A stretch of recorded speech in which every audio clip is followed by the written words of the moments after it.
But really, if we're looking at this entire snapshot, these challenges, amongst many more, is what revolves the caregiver. This caregiver snapshot portrays a woman who's around her 35, 40 years old. And the reason why is because usually a caregiver is around within that typical age range, and it usually is a female. And this individual is a full-time worker. They have a job. They come home to their second shift. If they have little ones at home, support the little ones, and they also support their loved one, the individual that they're caring for, all while focusing on self-care, focusing on dealing with their, supporting, nurturing if they're in a relationship, nurturing that, doing things at home. It can be very difficult to juggle what the caregiving experience is like while dealing with the outside world as well. So this may be, it may become a challenge to some if there's not a balancing act. And what this means is that oftentimes 80% of our clients here at Southern Caregiver Resource Center are supporting a loved one with a form of memory loss. So like Alzheimer's or related dementia, vascular dementia. There's different types of dementias, but a lot of the time when they reach out to us and they let us know, hey, I want to utilize your services, once we sit down and you speak with them, they tell us, and it's obviously revealed that there's not a balancing act because they are burnt out with their caregiving role and their other responsibilities. So that's really the reality of it. And some may find this presentation, I'm not 100% feeling the mood, but we really need to talk about this, and we include this in the presentation because this is just 100% the reality of it. Caregivers have, again, little ones to raise, children to raise at home. They have responsibilities. And if they're in a marriage, sometimes there's challenges because now we have to move your loved one. Sometimes we have to move your loved one into your home, and your loved one is at home and you're within this marriage. That, again, it can be convoluted sometimes. They have to still nurture their friendships and communicate with their family on what the caregiving role is like and how they need support. But oftentimes there is no support as caregivers. I know that on Saturday when I did this presentation, one of your support group members disclosed that they're doing it all on their own. They're doing this, they're taking on this caregiving role, and they're the ones who won the lucky ticket. That's how they described it. They won the lucky ticket. And oftentimes that's the case. We win the lucky ticket and no one else is supporting us. And what this do, it really, it takes us to, if we don't access our services, if we don't care for the caregiver, care for ourselves, we go on, dig ourselves into this hole, which is caregiver burnout. And what we need to recognize is that what leads to caregiver burnout? How can we help the caregiver? Well, we can identify the signs of stress that can ultimately lead to caregiver burnout. We can help our caregiver reduce some of the stress, relieve some of the stress. But if you're asking yourself, okay, the signs of stress, what are the signs of stress? What are some signs of stress? Well, there's physical, emotional, behavioral, and social. Physical is very obvious because oftentimes the individual may comment on this, such as my lower back hurts, such as my knees hurt, I feel my body just feels exhausted, I feel sore, and constantly moving your neck around, for neck pain. That's a physical sign of stress.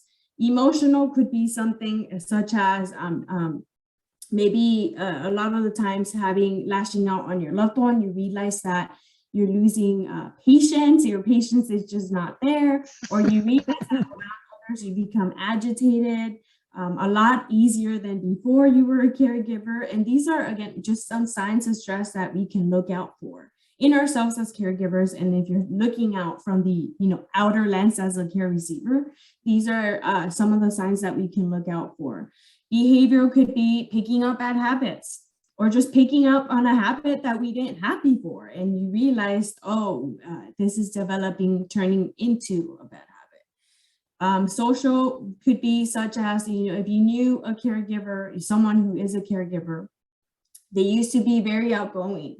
They never missed if they are affiliated with any type of religion. They used to attend religious gatherings often, and now they took on this role, and they have kept themselves away from these gatherings. Maybe it's not because it's a personal choice, but something that they have to do, and this could be a sign of stress, a sign that they're going down this road of, again, being burnt out with all of the responsibilities. So the number one way that we can help caregivers is by identifying these stressors and trying to relieve some of these stressors so that they don't feel like that.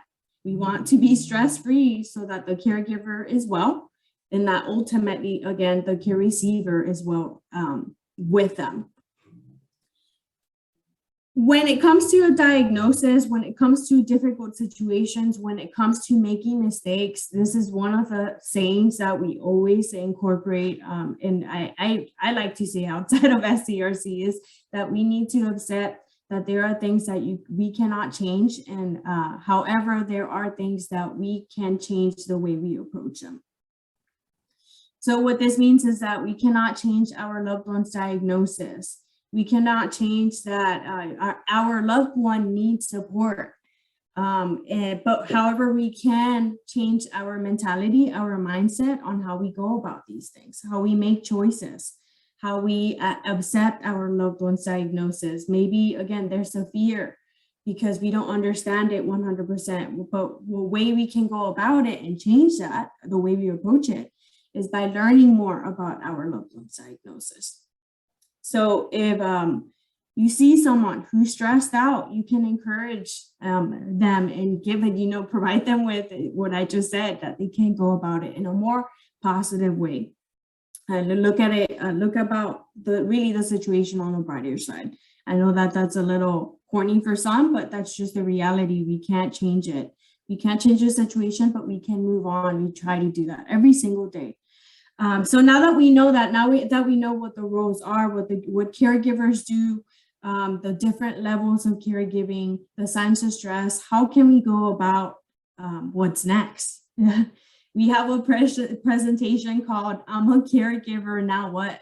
And it goes hand in hand with this question, because it really dives into, yes, what are we supposed to do? What's next? Wow, what am I supposed to do as a caregiver? One thing that we can do is try to be more prepared and develop a caregiving plan. So what this entails is that if you are unfamiliar with your loved one's diagnosis or with the situation in general, we can increase our knowledge on how to go about it. If your loved one needs a new diet change, if your loved one needs a new sleeping schedule, we can increase our knowledge by going about how to mitigate that situation and developing a plan. We can also create a mood chart or a chart that identifies our loved one's behavior and try different responses, trying again if it doesn't work, and asking for help. Now, let's dive in a little bit more into just the juicy meat of each of these key points, or little learning objectives for this topic. Increasing our knowledge. What does that mean? What it means is that the more you understand about what's going on, our situation, our loved one's diagnosis, the better we will be equipped to, emotionally respond, physically respond to the situation in order to have a successful outcome.